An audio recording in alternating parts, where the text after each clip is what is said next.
So you still want to have something that multiplies to give you something else. But the way that you figure it out is you start with the first and the last and you multiply. So 2 times 3 is 6. Okay? Well, then I try to think of all the things that multiply to give me 6. Just the way that we did whenever 8 equals 1. You sort of do the same thing, but you have to multiply that first when that first one's not a 1. Alright, so the things that give me 6 are 1 and 6 and 2 and 3. Alright, remember that this sign tells me whether I'm going to add or subtract. So am I going to add or subtract? Add. So I want to add the two numbers, and I want to get 5. So 1 and 6 give me 5 if I subtract. 2 and 3 give me 5 if I add. 2 and 3 is what I'm looking for since I'm adding. Okay, so here's what happens. You're going to replace the 5x with the 2 and a 3. Okay? So you bring down the 2x squared. You don't write the 5x at all. You write 2x and 3x, and then you bring down the 3. So you're totally just replacing that middle thing with something different. Okay? Now, it does not matter what order you put the 2x and the 3x. You could put the 3x and then the 2x. It'll still work. It'll just look a little differently than the way that mine is. Okay?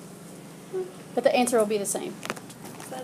Alright, after you do that, what you do is you separate the first two terms from the last two terms. You're going to draw a line down the middle of it. Sort of like this.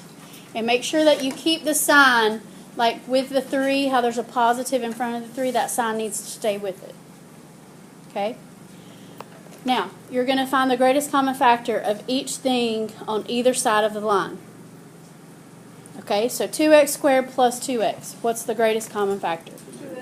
2x. So I'm going to divide by 2x. Okay? When I divide by 2x, and I have to divide each one of them by 2x, what do you have left over? 1x or x plus 1. Any questions so far? Okay, then I find the greatest common factor over here. Whatever sign is in front of that 3, that's the sign you need to use. Because I'll show you in a minute what matters, but you need to use whatever sign's in front of the 3, okay? So 3x and 3, what's the greatest common factor? 3. Okay, what do you get when you divide it? 1x plus 1. 1x plus 1.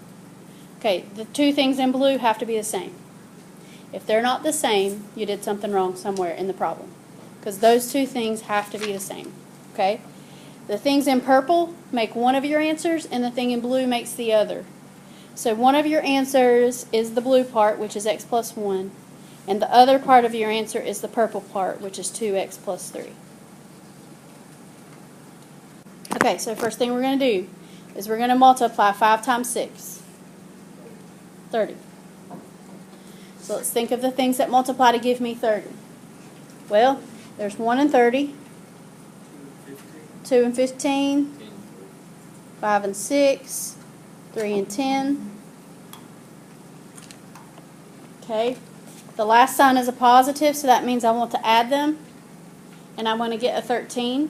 So which of those can I add and get 13? 3 and 10. Okay. I'm going to replace the 13x with the 3 and the 10. But I do have to put an x with them, so don't forget that part. Alright, so we have 5x squared. Replace the 13 with a 3x and a 10x. And then bring down the 6. Again, it doesn't matter. You could put the 10x and then the 3x if that helps you. Either way was fine. It's still going to come out the same. Okay? We'll draw that line and separate. Okay, what's the greatest common factor between 5x squared plus 3x? Only an x, because 5 and 3 don't go into anything. So we're going to divide by x there.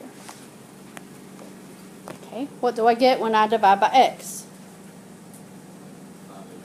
5x plus 3. Okay, then I'm going to divide the 10x and the 6 by something. What's the greatest common factor between 10x and 6? Okay. And what do I get when I do that? 5x plus 3. Did I do it correctly? Yes, because the blues were correct and the same. So what's one of my answers?